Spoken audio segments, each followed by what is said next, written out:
Muy buenas, mi nombre es Gerald de Medicina Ayer y el tema del que hoy quería hablar y explicar es el páncreas, un órgano realmente interesante y fundamental para nosotros por su papel tanto a nivel digestivo como a nivel de sistema endocrino.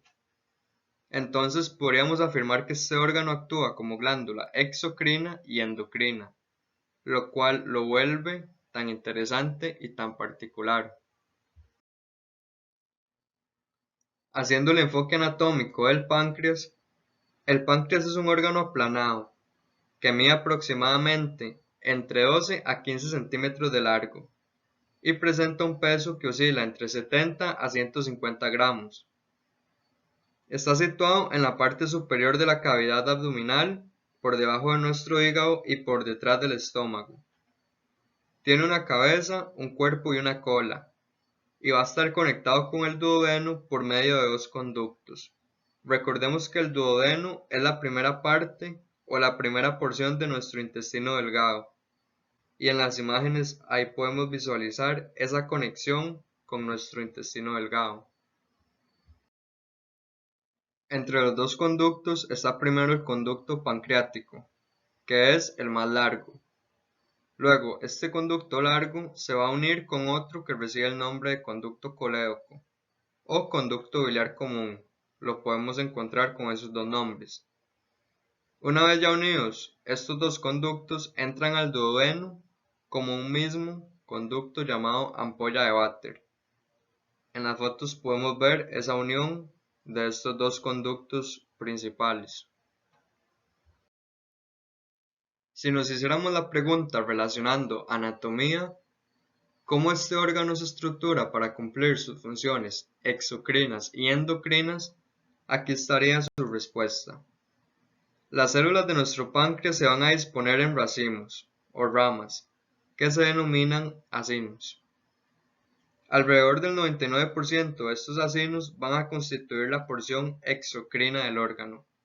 Cuando hablemos de exocrina, relacionemos con sistema digestivo. El 1% restante de los acinos forman la porción endocrina del páncreas y reciben el nombre de islotes pancreáticos o islotes de Langerhans. Tienen esos dos nombres. Cuando nos referimos a endocrino, relacionamos siempre o lógicamente con nuestro sistema endocrino, ¿verdad? Ya en las imágenes o en las fotos vemos cómo se disponen los acinos pancreáticos y vemos los grupitos de los islotes de Langerhans. Profundizando en la función exocrina de nuestro páncreas, lo vamos a relacionar, lo vamos a vincular con el proceso de digestión de los alimentos. Un proceso en el que va a jugar un papel importante los jugos pancreáticos. Los jugos pancreáticos se secretan en las células exocrinas, dentro de conductillos.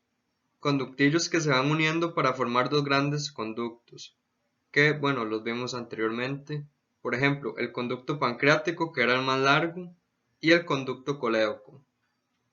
Estos dos conductos llevan el jugo pancreático producido al intestino delgado, a la primera porción de nuestro intestino delgado, que se denominaba duodeno. Esto lo hace por medio de la ampolla de Vater. Cada día el páncreas produce entre 1200 a 1500 mililitros de jugo pancreático, un líquido transparente e incoloro formado más que todo por agua, formado por algunas sales, bicarbonato de sodio y varias enzimas, entre ellas la amilasa pancreática, la lipasa pancreática y las enzimas proteasas. Entre estas enzimas proteasas encontramos la tripsina, quimiotripsina y carboxipeptiasa. Cada enzima tiene una función, una tarea específica. Por ejemplo, la amilasa pancreática descompone los carbohidratos o almidones y los transforma en glucosa. Las proteasas descomponen las proteínas en aminoácidos. Y la lipasa pancreática descompone las grasas o los lípidos. Entonces, esa va a ser la tarea de nuestro páncreas a nivel exocrino. Liberar el jugo pancreático en el duodeno para que haya una correcta descomposición, para que haya una correcta digestión. Profundizando ahora con su función endocrina, Esta función la vamos a relacionar con un papel regulador de glucemia, un papel regulador de nuestra glucosa en sangre para que haya un nivel adecuado de glucosa en sangre. Tal como vemos en el enfoque anatómico, en el páncreas encontramos también los islotes pancreáticos o islotes de Langerhans. Cada islote pancreático incluye 4 tipos de células secretoras de hormonas. Las células alfa, células A, constituyen cerca del 17% de las células de estos islotes pancreáticos y se enfocan en secretar glucagón, una hormona que eleva el nivel de glucosa sanguínea. Las células beta o células B constituyen un 70% de las células de los islotes pancreáticos y se enfocan en secretar insulina, una sustancia, una hormona encargada en disminuir el nivel de glucosa sanguínea. Las células delta o células D constituyen cerca del 7% de las células de estos islotes y secretan somatostatina. Por último, las células F se encargan más que todo de secretar el polipéptido pancreático. Nuestro páncreas, gracias a la secreción de estos islotes, va a controlar nuestros niveles de glucosa en sangre. Si, por ejemplo, tras la digestión de los alimentos, nuestro páncreas detecta un gran aumento de glucosa o una hiperglucemia, se estimularán las células beta para que se produzca insulina y así reducir el nivel de glucosa hasta llegar a los parámetros adecuados. Si por otro lado nuestro nivel de glucosa está bajo o presentamos una hipoglucemia, se estimularán las células alfa o células A para que secreten glucagón y aumentar nuestra glucosa hasta los valores adecuados. Y esta va a ser la tarea principal del páncreas a nivel del sistema endocrino. Regular los niveles de azúcar en sangre para que nuestro organismo trabaje adecuadamente, trabaje eficientemente. Si nosotros quisiéramos averiguar cuáles deberían ser nuestros parámetros adecuados de glucosa en sangre o nuestros parámetros adecuados de glucemia, podemos ver la siguiente tabla que lo ejemplifican en el periodo de ayunas. En este periodo de ayunas, si nos referimos a los valores normales, que se conoce también como normoglucemia, los valores serán entre 70 y 100 miligramos por decilitro. En cambio, cuando un paciente tiene hiperglucemia o valores altos de glucosa, se verá un nivel superior a 100 miligramos por decilitro. En el caso de un paciente con glucosa sanguínea baja o hipoglucemia, su nivel de glucosa será de 55 miligramos por decilitro o menos. Entonces, gracias a este tipo de parámetros se conocerán los valores específicos y así podremos determinar con mayor facilidad si hay hiperglucemia o hipoglucemia.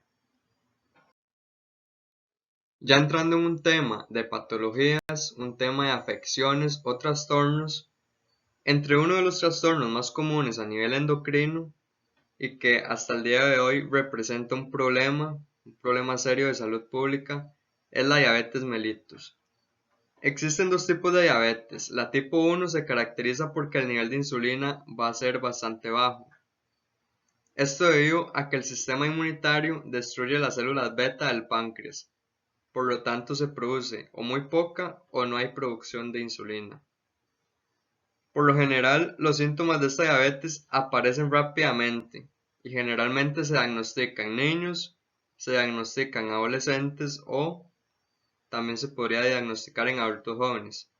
Las personas que padecen de esta diabetes deben recibir insulina prácticamente todos los días para poder sobrevivir. Luego está la diabetes tipo 2, esta es mucho más común que la tipo 1 y va a representar más del 90% de todos los casos. Aparece más frecuentemente en personas obesas, mayores de 35 años, aunque tristemente el número de casos en niños y adolescentes obesos está aumentando. Los síntomas clínicos son leves y los niveles altos de glucosa sanguínea a menudo pueden controlarse con dieta, pueden controlarse con ejercicio y disminución de peso. Se debe principalmente a dos factores. El primero es cuando el páncreas ya no produce suficiente insulina, llega a un punto en que ya no va a producir la suficiente insulina. y el segundo cuando las células no responden de manera adecuada a la insulina. Y todo esto prácticamente a causa de malas dietas con excesos de azúcar. Otros tipos de afecciones, otros tipos de situaciones particulares que podrían presentarse en este órgano está, por ejemplo, la pancreatitis y el cáncer de páncreas. La pancreatitis va a ser la inflamación en nuestro páncreas, que puede presentarse como pancreatitis aguda, que aparece repentinamente y dura algunos días, o bien puede presentarse como pancreatitis crónica, que aparece a lo largo de muchos años y no se cura. Podría incluso empeorar con el tiempo sin los tratamientos adecuados. Entre las causas más comunes para desarrollar pancreatitis está el consumo excesivo de alcohol, están también los trastornos genéticos del páncreas y la presencia de cálculos biliares, tal como vemos en la imagen que hay un cálculo biliar que bloquea el conducto pancreático. Luego tenemos el cáncer de páncreas. Se pueden presentar varios tipos de tumores en el páncreas, incluidos tumores cancerosos y tumores no cancerosos.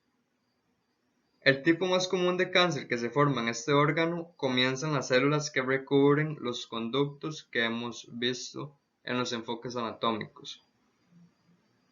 El cáncer de páncreas rara vez se detecta en sus etapas iniciales, cuando es más curable.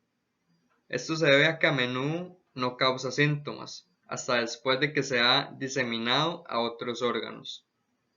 Las opciones de tratamiento para este cáncer se eligen en función de la extensión del cáncer. Pueden incluir cirugía, quimioterapia, radioterapia o una combinación de estas. Y bueno, este fue el video de este gran órgano, este maravilloso órgano que se llama páncreas, con sus principales características. Espero que les haya gustado y entendido las tareas que tiene este órgano tanto a nivel de sistema digestivo como de sistema endocrino, que en mi opinión son papeles realmente increíbles. No olviden seguirnos en las redes sociales y comentar lo que más les llamó la atención y suscribirse al canal para próximos videos. Entonces, gracias por ver el video y hasta la próxima.